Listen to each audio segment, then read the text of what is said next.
Moonshots are hard. That's why they're called moonshots.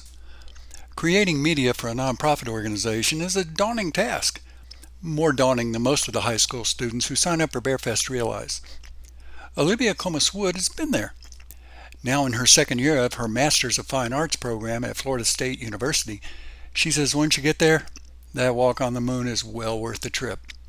Welcome to BexarCast.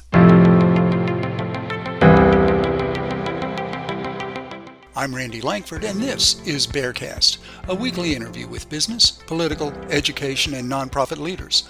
We're examining the relationships between all four and how each one benefits from the success of the other three.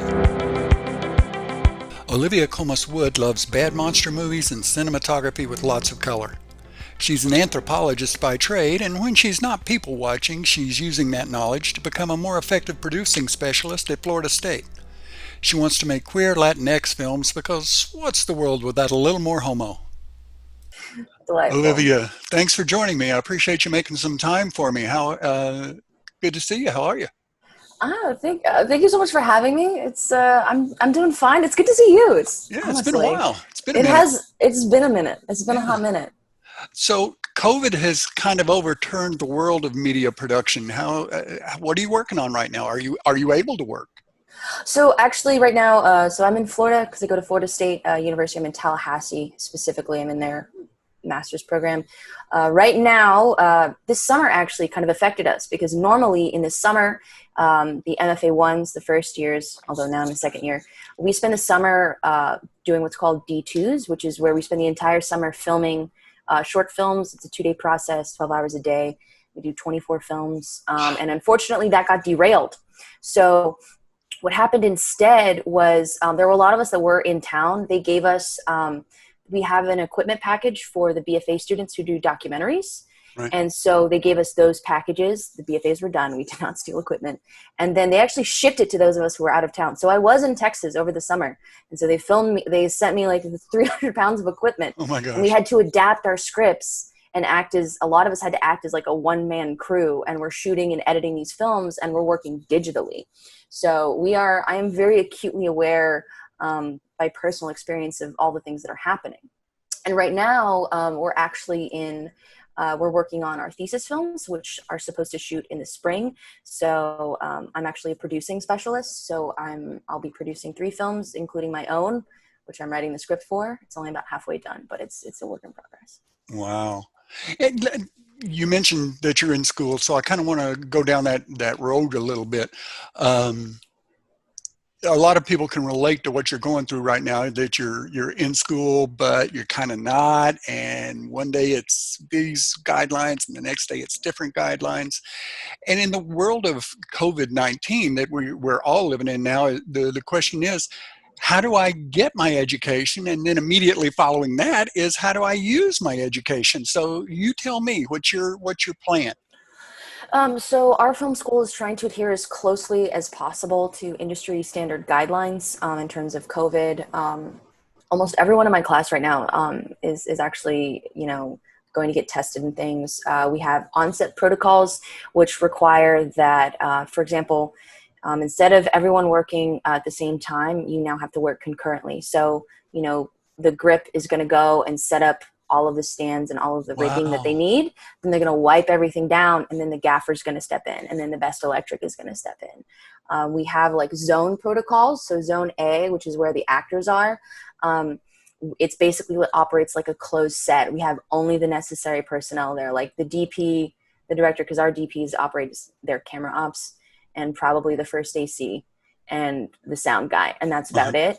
Then we have like the B zone, and of course everyone's like required to wear. We have the B zone, which is like kind of encompasses generally all of set, and then there's the C zone, which is everything outside of set. We have stations where you have to like stop in. You're constantly having to wash your hands. You have to wear masks.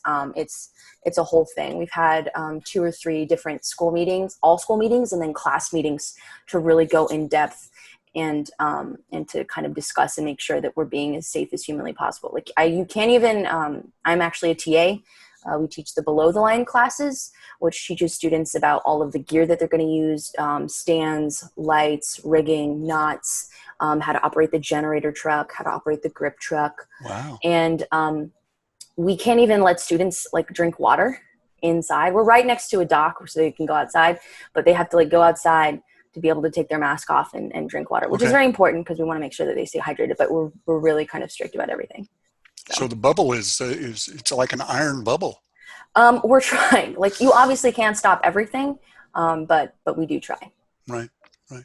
And it's interesting that in your educational process, you are learning what the real world of media Yeah. production, filmmaking is Yeah. today. Yeah. And is do you suppose that's how it's going to be in the future? Is it going to I be think that that's, way I going think, forward? um, yeah, I think that is how it's going to be in the future. Unfortunately, the initial protocols that the United States put in place in terms of containing COVID has kind of snowballed this into like a bigger program, like a kind of like a bigger issue. So it's almost like you're trying to like trap something after it's escaped. So I think this is going to be a pervasive problem until we can all kind of get everything under control. Right. I mean, the film industry is quite literally, entertainment is the largest export that the United States has. And even with all of their like millions and billions of dollars, NBC and Netflix, I know they've announced that they've shut down shows that they were greenlighting. I know Robert Pattinson tested positive for COVID. Right. So even with all of this money, it's still kind of difficult to contain. However, I think that having this knowledge and knowing, okay, this is what I need to do to be safe. This is like the proper way to do things. I think that puts you at like an advantage because you Right. know how things are going to work. You're not going to be surprised. You're going to be very familiar with safety protocols, and being able to work in that environment and being able to work efficiently in that environment puts you in a better position, I think, overall. So, and that's interesting in that the filmmaking world, the world of production is so, I don't want to say disjointed. It's probably not the right word, but you work on one set one day and you work on a different project the next day, and a month later you've got an entirely different crew. You're working on a different location, and so to carry that institutional knowledge, I guess this is the way we did it on this set, and this is the way I expect it to be done on every set when I go to another project. The reason I bring that up is relating that back to BexarFest. Let's get to the Yeah. point here. Yeah. The reason I bring that up is because BexarFest is primarily an educational event, and you've been a Hmm. judge, so you know how this Yeah. works. Because the students are creating media, it looks like an arts event, but and to a degree it is, but our Hmm. primary mission is to provide an educational experience to both students and nonprofits. And it's very much like what you're going through in that you set a standard. Hmm. This is the way it's done. No matter what set, no matter what project, no matter what film you're working on, this is the way it's done. Exactly. And you kind of walk in expecting that. Yes, exactly. I think that's a perfect like parallel to draw. If these students who are all phenomenal, by the way, I love judging it. That was an absolute blast. They do great things. Um, I think it's really great for them to kind of have that expectation, to have that knowledge, and not just necessarily with safety and with COVID, but just in terms of like being efficient, being professional, being safe. Right. Those are all really important things. When you're on a set, when you are working, when you are creating, this piece for a client. Um, and I think that's just fantastic. Like what BexarFest does in terms of educating both students and their clients. Yeah. Essentially, I mean, they are clients. Right. Um, Yeah, it's funny. We kind of put the kids in that situation that you got to deal with a client. This yeah, isn't just you making a movie or a film you want to make. You got a customer you have to satisfy. exactly. You're only a few years older than the kids that are in the festival. You're within the range of Yeah. their world. And what you're experiencing now is very much like what they're going to be experiencing when they get to college and as they prepare, like you are, to enter the workplace. BexarFest started out as a way for high schoolers to learn more about media production. And you're deeply involved in that now. But I've had teachers tell me that their students are getting a lot more than just the production experience. They're learning creativity, communications, critical thinking, collaboration. And as someone who's working at the next level, that I understand most of the kids in BexarFest are not going to go into filmmaking. But for those that do, you're there now. Mm-hmm. And as someone working at that level now, how important and how common are those skills, the collaboration, the critical thinking? You tell me. Critical. Those skills are incredibly critical. Let's start with critical thinking. One of my favorite Instagram accounts that I follow is called it's called Shitty Rigs. And basically what it is people taking like really ridiculous like rigs. Now granted, there are like safe ways that you can do it, and managing to make things work. It's about making something that's not real look real. That's literally everything in filmmaking is like, it's basically you're faking something, and you need to do whatever is possible to ensure that you are safely, setting up like some sort of cool rig. You need to make sure like you're like, oh, like we really need kind of like more light here, but like I don't know, being able to have like be like, all right, time out, let's like think about this, like how could we do this, like how could we fix this. Critical thinking is key, because it allows you to think on the fly. It allows you to come up with solutions to problems, that are simple solutions, easy solutions that are very quickly able to implement. You don't always need, $1 million to make a movie. You can still do it if you just think critically about it.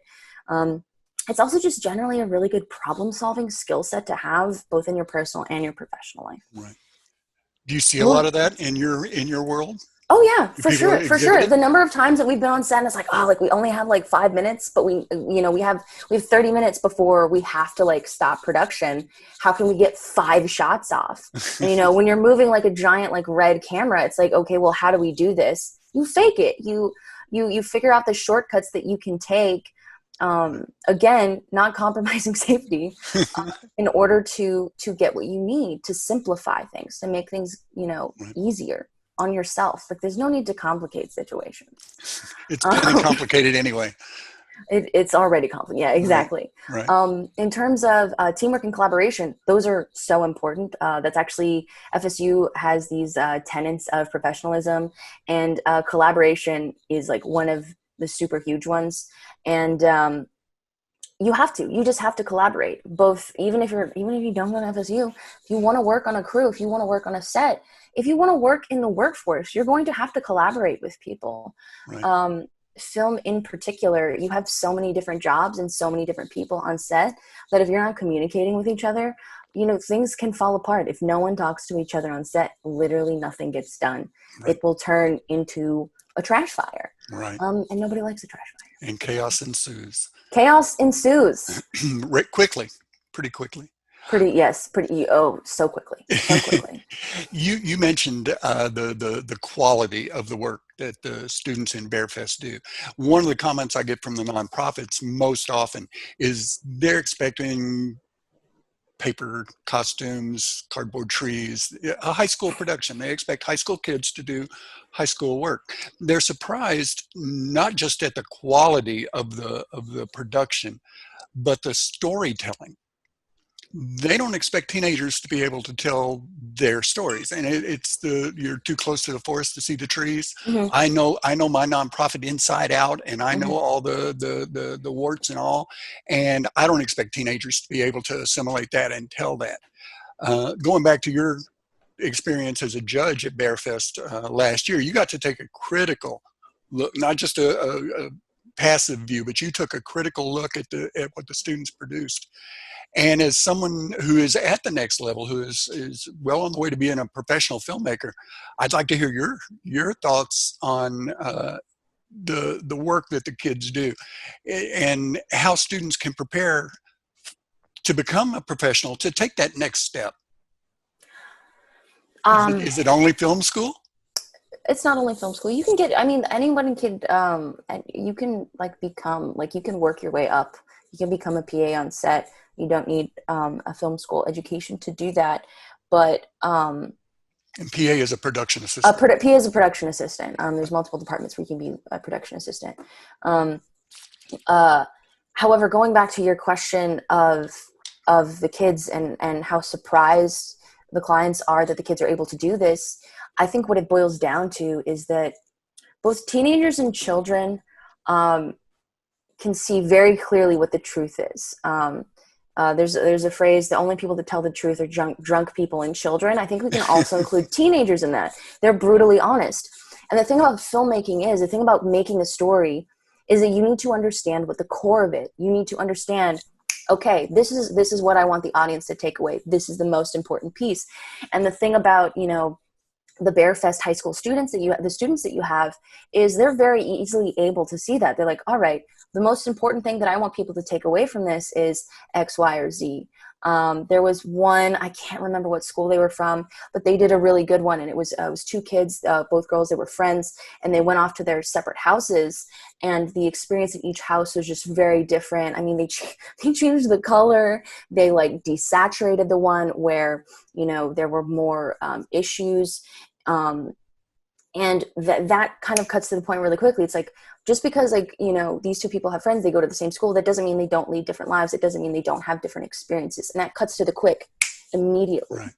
And I think that as we get older, as adults, we're so quick to get lost in the minutia. And I think the great thing about children and teenagers is they're very easily able to be like, well, actually, this is it. This is the problem. This is how we solve it. And not only seeing the truth, but kids aren't afraid to tell. They are no fear, which I love. I love it. Yeah. They're like, we're not going to let you BS us. Like, right. We see you. And they'll call you out on it. And I love it. I'm here for it. I think it's fantastic. And I think we need more of that in the world. Yeah. And they're doing a fantastic job already. Absolutely. Another thing BexarFest does, and you mentioned the client, is to give kids a taste of what it's like to work in a nonprofit organization, because a lot of them, maybe it's not the first contact they've had with a nonprofit, but it's certainly the most intense. Mm-hmm. I mean, they're embedded for weeks with their nonprofit organization, and we want them to know that you can be an attorney and have a passion for animals, or you can be a mechanic and be committed to healthcare.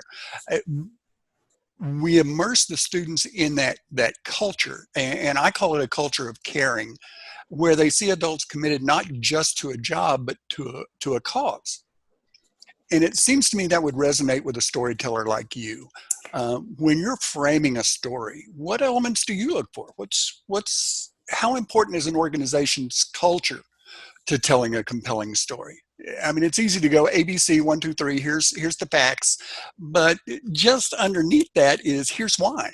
And that, when I was a reporter back in my days, in back in the dark ages when there were these things called newspapers, my most important question was always the why.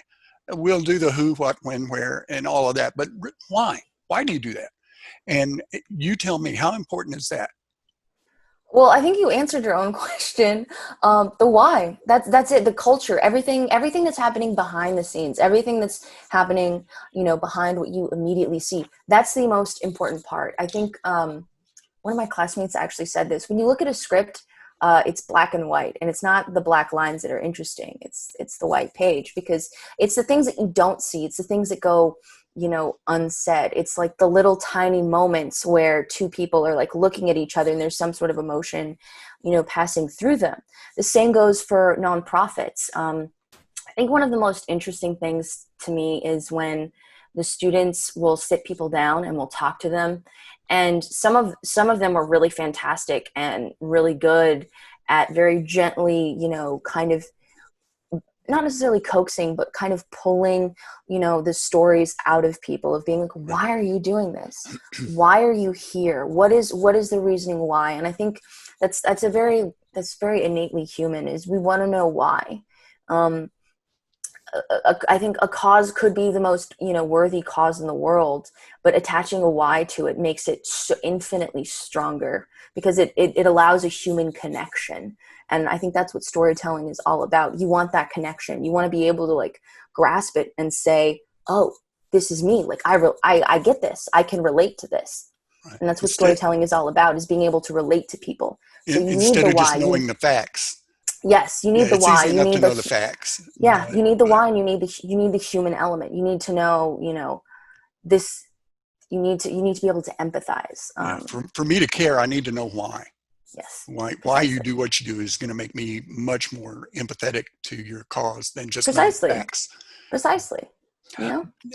BexarFest, and you're leading me right down the right road.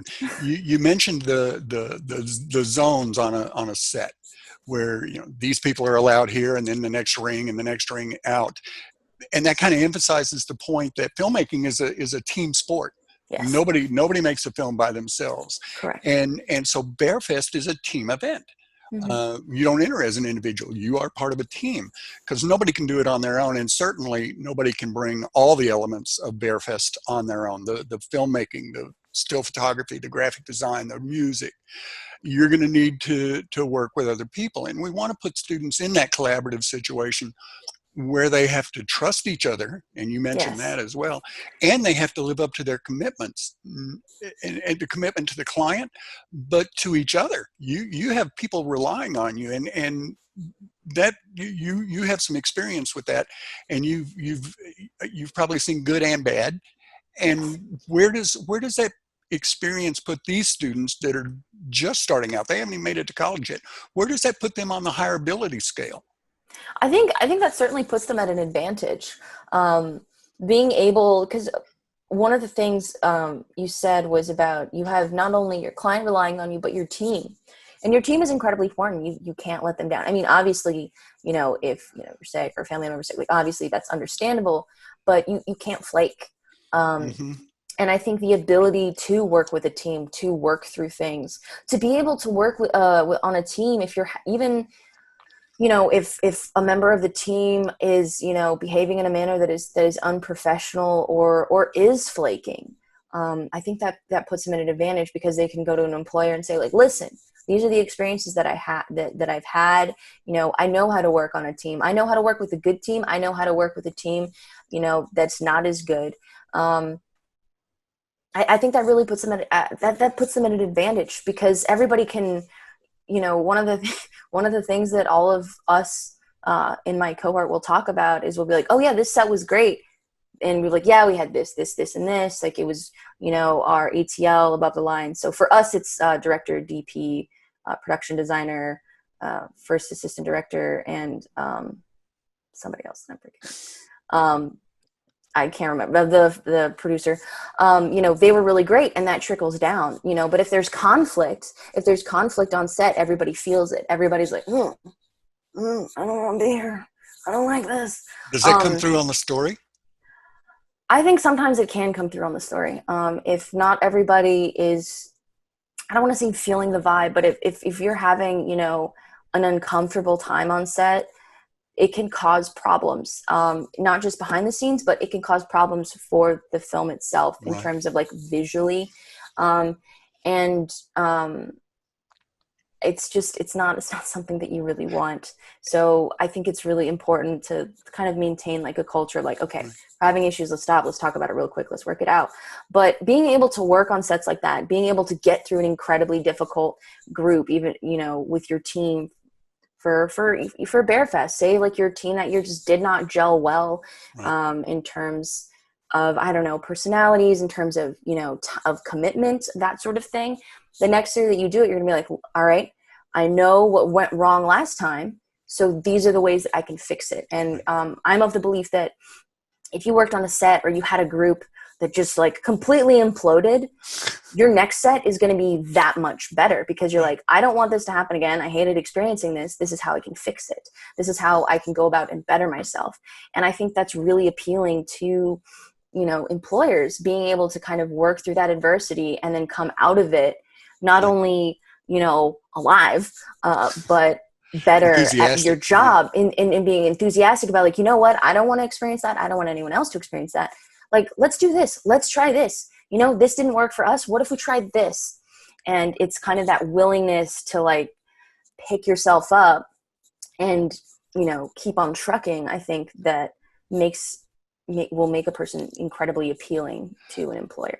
In that experience vein that you're talking about, that's a good experience or a bad experience, we of course want it to be a good experience. How these kids are making, I keep saying kids, these students, these teenagers are making a 3-minute video. Is how, how does that look on your resume is that a value? Just a little 3-minute production for a nonprofit organization? Is there any value in that as you try to build your career? Are you speaking as like a career as like a professional filmmaker, or Yeah, is yeah, I think that is valuable. I think it shows that you have, experience working with, because I mean, there's different fields in terms of professional filmmaking. I'm trying to go to like traditional Hollywood. But if these students, they want to go into professional filmmaking, they're like, you know what, I want to work with nonprofits. I want to work, I want to like work commercials. I want to do this. I mean, the ability to work with a nonprofit to create a product for them, I think it's valuable. I think it's helpful. And as they continue to making things, obviously, 5 or 6 years from now, you don't necessarily want like videos, if you have like 200 videos or films that you've made, you don't want to include all of them on your that first resume. one's probably not going to be The on there. first one's probably not going to be on there. Right. I mean, unless you went to like, I mean, grand prize at BexarFest, I think that's cool. But I think it can definitely be helpful, especially right now, especially at the age that they're at, Yeah. it's also a good way to kind of build your client base. You can be like, look, I did stuff for these 5 nonprofits. I Right. can do stuff for you. You may not be a nonprofit, but here's my video portfolio. See Right. for yourself. You can see how I've gotten better. And I think that is really important, because if you can see where someone started, I had to submit a portfolio for FSU, and I was like, wow, it was really bad. I got better, and I think that's important. I think that it shows progression Well, and the experience. I mean, and the experience. like you Yes, say, we did exactly. this. This is what my first experience was like. I'm going to make sure the next one is better. Exactly. Right. And I think you learn from your mistakes. You learn from, poor experiences. And I'm not saying that you should experience terrible things. I think that's ridiculous. But you learn from those poor experiences. You learn from things where you were just like, well, that was an absolute, it's terrible. Never want to experience that again. Right. I think it just makes you a better filmmaker, And It's a learning process. you mentioned the working specifically with nonprofits, and that's another element of BexarFest is that we could have made the festival where you're just focused on your school. Okay, high school XYZ, make a video about your football team or your cheerleaders or your band or your cafeteria. But we decided we're going to move it out of that and put the kids in a real world situation where you have a client. Here's your client. You have to start from square one. Do your research, build your relationships, go through that whole real world experience, and you're in that real world. So you tell me, how well does BexarFest replicate what your experience has been in the real world? I think that's been fantastic, especially as it pretty closely relates to how thesis films work. Because normally for our first two, like, you're the one who's writing it and you're the one who's directing it. I hate directing. Don't like it at all. Not what you Um, want to do. no, it is not. But when you move on to other people's sets, but especially now for thesis, when it's like, okay, this is the director's vision. Like, how do I make it happen? Like, that's to me what the client is. The client's like, I have this vision. This is what I want, and you are going to give it to me. And I think it's really great that the students then have to kind of like, they have to grapple with that. They have to figure out like, oh, like, I have authority, like, I have power in that, you know, I can do something. I can take, this thing that someone has given me, and I can bring it to life, Right. with my own spin on it. While at the same time, you obviously do have limitations to kind of, because the client might be incredibly specific. They're like, I want this, this, this, this, and this Sure. in this exact order. And then on top of that, the student who knows their own abilities, who knows their capabilities, who knows what they'll actually be able to physically and creatively do, will then have to go back to the client and say, well, you wanted A, B, C, and D. Well, C and D, I can do those. I can't do A and B. These are the reasons why. And learning how to build that professional communication, and not just saying yes because you feel pressured to, because, oh, this is a client, I don't know what Right. to do, I'm just a high school student. I think that's really fantastic, because it treats them like an adult. It treats them like a professional. And honestly, I can't thank you enough for doing that. That's something that I wish that I had in high school, because once you get out into the real world, people have expectations of you. They Sure. expect you to be able to do these things. Right. And, schooling isn't traditionally designed for that. It's traditionally, you take direction from the teacher, you take this test. All right, cool. You get to move up a grade. You get to Right. level up. You move up a grade level. And I think this is a really important skill to have for the workplace.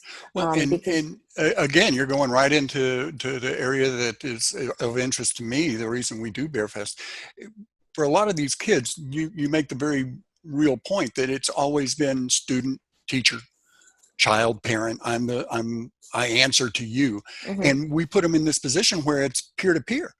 mm-hmm, You're the producer. This is your client. You have to prepare, you have to meet there, and we put them in that awkward position deliberately. These are 16, 17, 18-year-old kids that are doing this for the first time. They have to deal with grown-ups as grown-ups, mm-hmm, and they have to understand the topic, do your research, understand what mm-hmm. your story is about, develop your concept of how you're going to tell the story, and then present it to the client. The client's going to have feedback. You mentioned that some of them are going to be very adamant about, I want A, B, C, and D. And the student has to be able to defend where they're coming from, explain what their concept is and how that's maybe better than what the adult is trying to do. How hard is it to learn that lesson?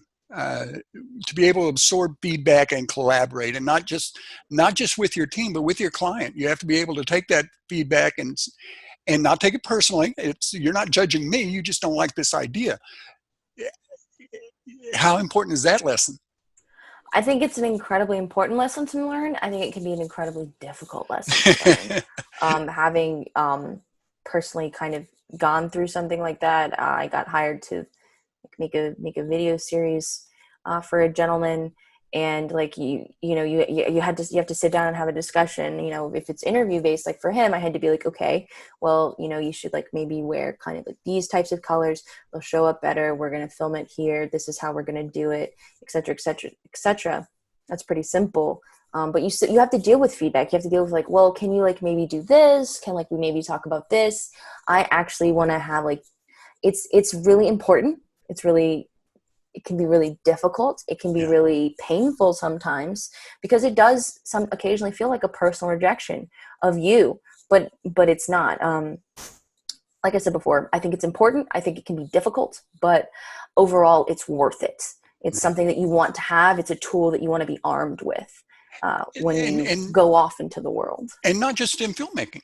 Yes, This no, is this is in any field. applicable to any field, right? Any field, yes, Right. precisely.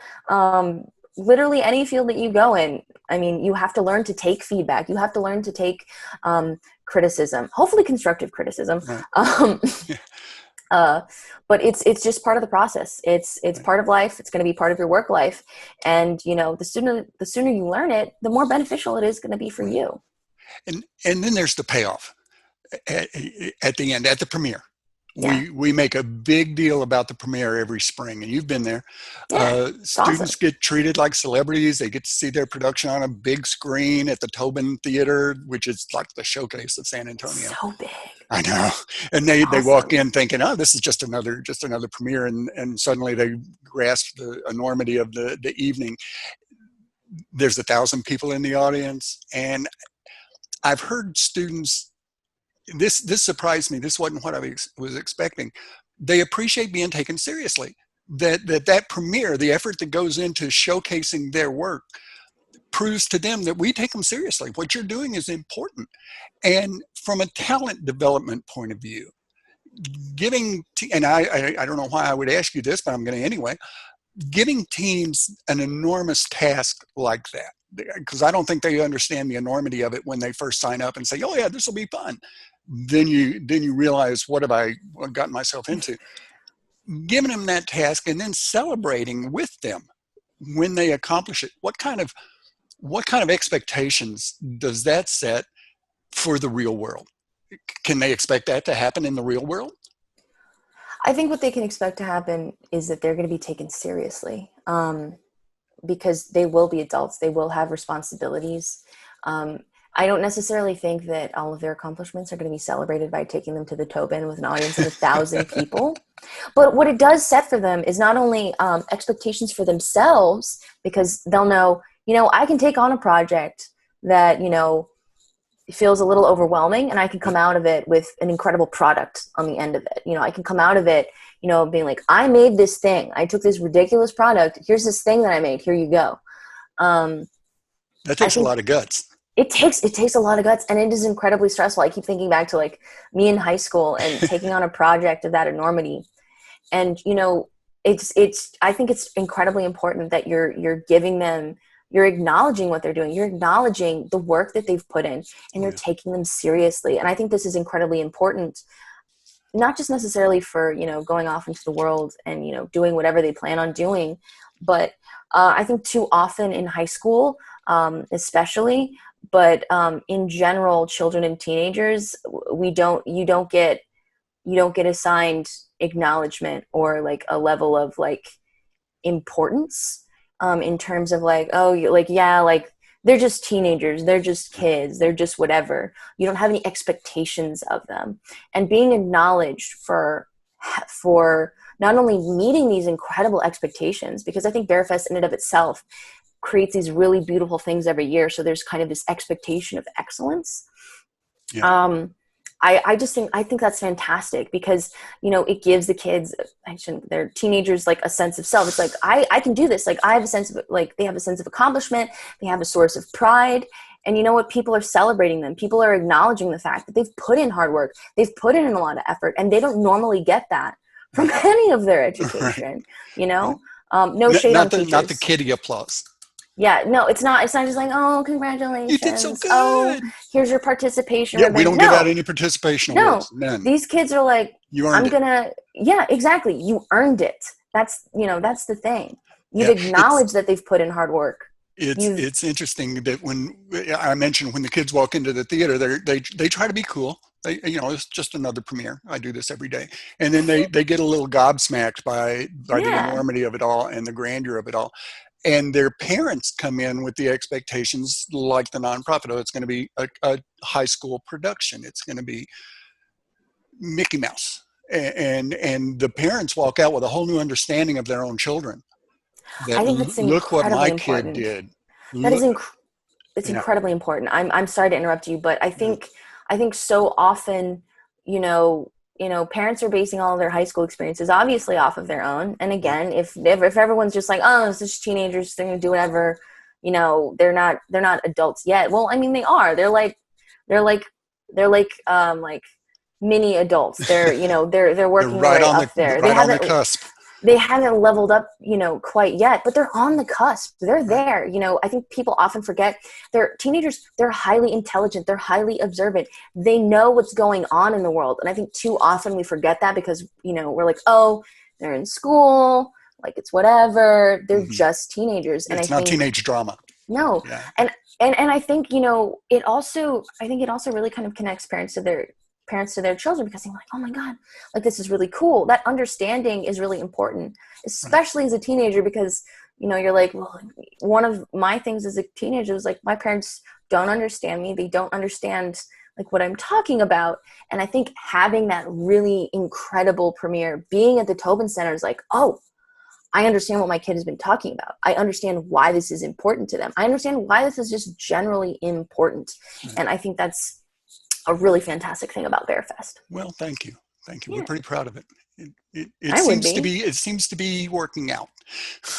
So far. Yeah. So far, so good. Yeah. It's just a little bit of success. Well, Olivia, thank you so much. I know you're busy. I know school is underway, and I appreciate you making some time and sharing your insights. They're very valuable because, like I say, you're just a little bit ahead of where these kids are going, and for them to hear from you, this is what you can expect, and this is how beneficial and how it's going to pay off. That's very valuable. Thank you. Yeah, of course. Anytime. Literally, All right. anytime. And hopefully we'll get to see each other again soon in face-to-face, in person. Hopefully face to face. I know I'll be home for Christmas. So. Okay. Take care. Take care, Rainy. Bye.